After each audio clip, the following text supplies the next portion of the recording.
Listen, this movie did Jerry dirty. Now, I had asked the LME listeners who y'all would pick when it came, between the cat and the mouse, and surprisingly, it was an even split. As for me and my household, though, we're Team Jerry all the way. In terms of their new movie over on HBO Max, I thought it was okay. I can't really hate it, considering it's a movie that's clearly meant for kids. It doesn't really skim on the goofiness that the cartoon had. It's all there, but for a duo whose stories are usually told within 11 minutes, yeah, they definitely stretched this one out more than Tom. Let me explain. So this feature comes from Tim Story, who's no stranger to the comedy genre or adapting big properties since he did handle the 2000s Fantastic Four.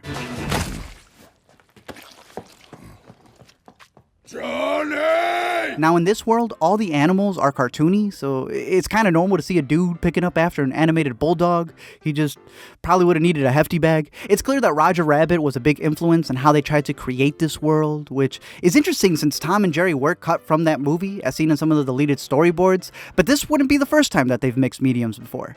In my opinion, it's just too much human and not enough cat and mouse in this flick. Pretty much the story revolves around Chloe's character, who's conniving her way into a job at this fancy hotel where Colin Jost is finally getting a public wedding with his wife of color. Tom continues his quest to become a keyboard cat, while Jerry's just trying to survive in America. Meanwhile, Peña's like an inch away from choking on his accent. You're acting nervous. I'm not acting nervous. No? What's in your pocket?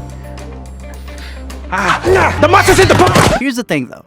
It's not as funny as it could have been.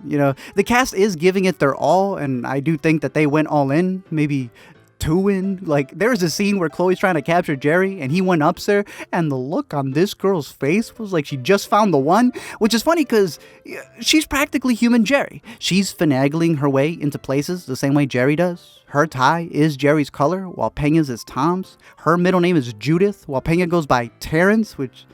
¿De dónde? Either way, it is ironic to see that they hate their counterparts when, like Tom, Terrence is the one causing all the destruction, because these two don't know how to chill. But let me defend Jerry. All you Tom fans are trying to defend him with the woe is me. Please, he's a snitch. Dude called cat ice on his own. Like, I'm not worried about his piano career. This cat really walked into a royal hotel and got a job on the spot. Jerry doesn't have that privilege. Homie's out here living a modern-day American tale just trying to survive. While Tom is an employed house cat who wants to be John Legend, Jerry needs a home, but the rent is too damn high. Y'all see him as a ring thief. I see him as someone who knew the relationship wasn't gonna work out. See, he's bartering for an item, and that's a no. But murder? Okay.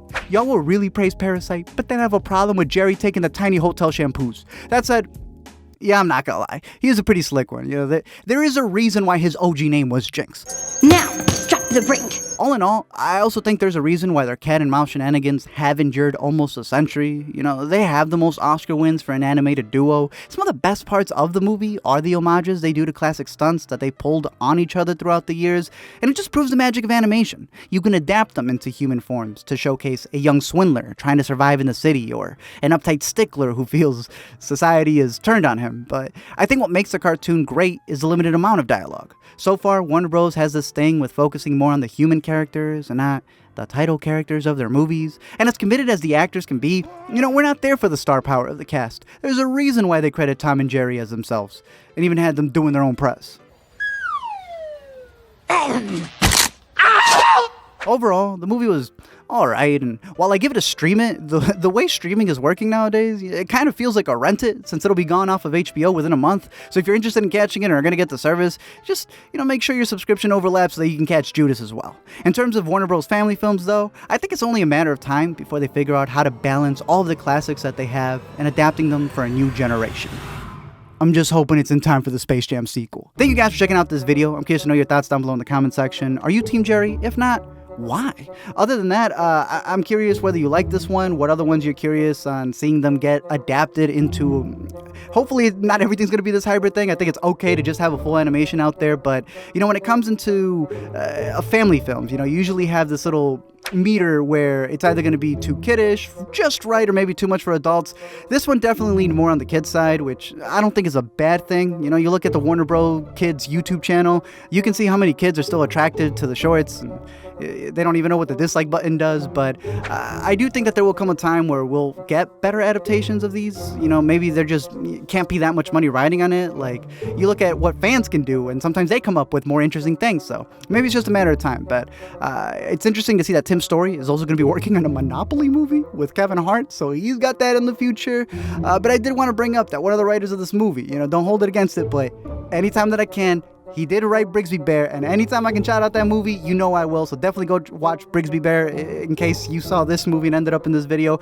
At least you have that one on your radar. But I'm curious to know your thoughts on this one, any other movies that are coming up on the horizon. And until next time, don't forget to comment, like, and subscribe, and they'll make a live-action Roadrunner.